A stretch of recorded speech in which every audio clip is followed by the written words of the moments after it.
Pag nakasali kayo guys, nakapasok na kayo dun sa live, maging alerto kayo kasi pag na-invite ko na kayo lahat, magpapa-press 1 kasi ako doon. Lahat po dapat mag-press 1 kayo dun sa mga nag-avail, please lang para hindi tayo mariapan at mag-go na tayo agad. Para wala nang daming sa chat. 2 minutes na lang. 2 minutes na lang guys.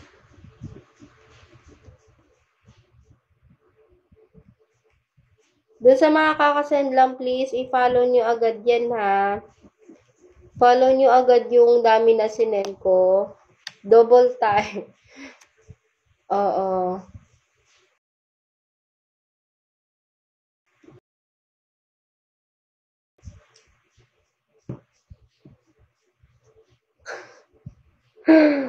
Wala na, mag-i-end na lang din naman ako, eh. Thank you so much sa pagbantay, ha.